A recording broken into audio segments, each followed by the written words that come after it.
बांग्लादेश में हिंदुओं पर अत्याचार, हिंदू संगठनों ने भरी हुंकार। हिंदुओं पर अत्याचार, गुस्से में आरएसएस। अराजक, अस्थायी, बांग्लादेश से नया टेरर संदेश। बांग्लादेश से आतंकी साजिश का पर्दाफाश। बांग्लादेश को बीजेपी नेता शुवेंदु की राफेल वाली धमकी। पाकिस्तान की तरह बर्बाद होगा बांग्लादेश। बांग्लादेश में हिंदुओं पर हिंसा लगातार जारी है। भारत समेत दुनिया भर के देशों में बांग्लादेश में हिंदुओं पर अत्याचार की आलोचना हो रही है। बावजूद इसके बांग्लादेश में हिंदुओं पर अत्याचार थम नहीं रहा है।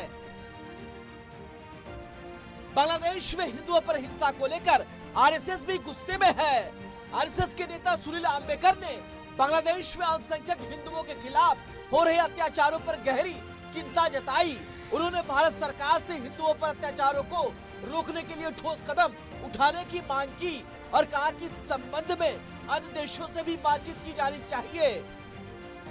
देश में बहुत सारे लोग, समाज में सभी प्रकार के लोगों का आक्रोश है और समाज की सारी धार्मिक, आध्यात्मिक संगठन जो है वो सब मिलकर ये सारा आक्रोश व्यक्त कर रहे हैं। और ये सभी जो आक्रोश है ये सब हिंदू और सभी अल्पसंख्यक, बौद्ध, जैन और जितने भी अल्पसंख्यक है सब पर जो अन्याय हो रहा है उसको तत्काल रूप से रोकने के लिए चल रहा है। तो मुझे लगता है कि ये आवश्यक था और देश में सभी लोगों ने इसमें पहल की है, बहुत ही अच्छा है। बांग्लादेश में हिंदुओं पर अत्याचार को लेकर देश भर में शहर शहर उबाल है और अब बीजेपी नेता शुवेंदु अधिकारी ने बांग्लादेश को साफ साफ कह दिया है कि बंगाल में 40 राफेल तैनात है। शुवेंदु ने कहा कि सिर्फ 2 राफेल भेजने से ही काम हो जाएगा। शुवेंदु ने आगे कहा कि बांग्लादेश के खिलाफ भारत कड़ा रुख अपना सकता है। बांग्लादेश भारत पर निर्भर है, न कि भारत बांग्लादेश पर। হাসি মারাতে 40টা রাফেল আছে, আরো বহু জায়গায় আছে, কাছাকাছি নামটা বললাম। মাত্র 2টো রাফেলকে যদি উড়িয়ে দেয় ভারত, প্যান্টে বাথরুম করে ফেলবে ওরা। वैसे बांग्लादेश में बिगड़े हालात के बीच भारत में विदेश मामलों की अस्थायी समिति की बैठक हुई। बैठक में विदेश सचिव विक्रम मिस्री ने बांग्लादेश के दौरे का ब्यौरा दिया। विक्रम मिस्री ने कहा कि बांग्लादेश से हिंदू विरोधी हिंसा रोकने का भरोसा मिला है। अमेरिका ने भारत और बांग्लादेश से अपने मतभेदों को शांतिपूर्ण तरीके से सुलझाने की अपील की है।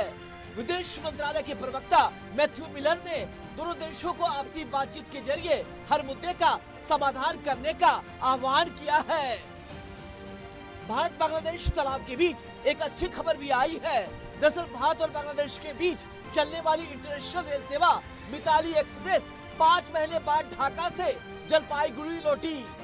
सोमवार को भारत और बांग्लादेश के विदेश सचिवों की बैठक के बाद ट्रेन के डिब्बे वापस भारत आए। ये ट्रेन जुलाई से बांग्लादेश में अशांति के कारण फंसी हुई थी। भारत और बांग्लादेश के बीच तनाव कम होने का नाम ही नहीं ले रही है, बल्कि हर रोज इसमें और इजाफा होता दिख रहा है। इस बीच अब एक ऐसी घटना हुई है जिसने भारत की चिंता बढ़ा दी है। दरअसल बांग्लादेश का एक TB2 ड्रोन भारत की सीमा के करीब मेघालय में देखा गया है। ये वही ड्रोन है जिसे पश्चिम बंगाल के पास भी देखा गया था। TB2 ड्रोन तुर्की का बड़ा ड्रोन है। बांग्लादेश अपनी हरकतों से बाज नहीं आ रहा है। ऐसे में सवाल उठता है कि क्या पाकिस्तान जैसा हो जाएगा Bangladesh. Bureau report, India news.